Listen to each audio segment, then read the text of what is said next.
রাজধানীর মিরপুরের কালশীতে একটি ভবনের ষষ্ঠ তলায় লাগা আগুন 2 ঘন্টার চেষ্টায় নিয়ন্ত্রণে এনেছে ফায়ার সার্ভিস। ফায়ার সার্ভিসের পক্ষ থেকে জানানো হয়েছে, শুক্রবার রাত 10:30টার দিকে মিরপুর 12 নম্বর বিবাহবাড়ি কমিউনিটি সেন্টার ভবনের 6 তলায় একটি ভবনে আগুনের সূত্রপাত হয়। আগুন নেভাতে প্রথমে 4টি, পরে ফায়ার সার্ভিসের 6টি ইউনিট যোগ দেয়। 10টি ইউনিটের 2 ঘন্টার চেষ্টায় রাত 12টার দিকে আগুন নেভাতে সক্ষম হয় ফায়ার সার্ভিস। আগুন নেভাতে যোগ দেয় সেনাবাহিনীর সদস্যরাও, তবে কোনো হতাহতের ঘটনা নেই।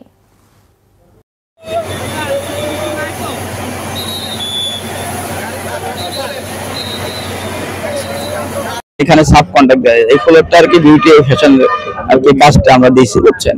তো আজকে হঠাৎ করে আমি 10 নম্বর, আমার কালকে চোখের অপারেশন কুর্মিটোলা, সকালে যাব, তো একদম কিছু টাকা দিয়েছিলাম। আমি 10 নম্বর আনার পথে হঠাৎ করে ফোন আসলো এখান থেকে যে 6 তলা আগুন ধরছে, বিউটি আবার ফোন ধরতেছে না, একটু কল করেন। পরে আমিও তাকে কল দিয়েছি, পরে শুনলাম যে সে নামাজে ছিল, পরে ফোন দিয়েছি। প্রায় আপনার 9:30-10টা ফায়ার সার্ভিসে ফোন দেওয়ার পরও ওনার গাড়ি আসছে 11টার পর, 11:11:15। আমার ভাইয়ের কোম্পানির নাম হচ্ছে Tuhin exporter international just fashion, ঠিক আছে।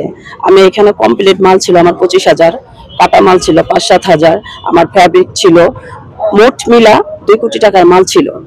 মালিক ছিল ওদের কাছে কোনো স্টেটমেন্ট না নিয়ে 13 থেকে 14টা নিউজ চ্যানেল আসছিল, ওনারা এই যে ওই ফায়ার গাড়ির জন্য একটা স্টেটমেন্ট নিয়েছে। ম্যাচের কাঠি দিয়ে সে ফিক ক্যামেরা আগুন দিতে পারবে, আর তালার মধ্যে হাত দিতে হবে না, কিছুই করতে হবে না। এটা ইচ্ছা কিন্তু ভাবে আগুন লাগাইছে। লাইন অন ছিল কিনা আপনাদের লাইন না, উনি নাকি বলছে এটা আমি তখন উপস্থিত ছিলাম।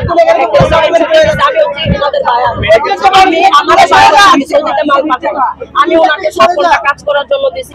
ভাই আমি এসে দেখলাম যে এখানে আগুন পুরো একদম মুহূর্তে জ্বলতেছে। জলার ভিতরে আমরা সবাই মিলে ঢুকলাম, তখন বাজে তখন আপনার ধরেন মনে হয় 10:30, খুব বেশি হলে 10:30। আর মূলত আগুনটা লাগছে আপনার গার্মেন্টসের দিকে, উপরে 4 তলা এবং 5 তলার ভিতরে আপনার গার্মেন্টস জুটের ভিতরে আগুন লাগছে। এই জুটের ভিতরে লাগার কারণে আগুনটা একটু ছড়ায় গেছে।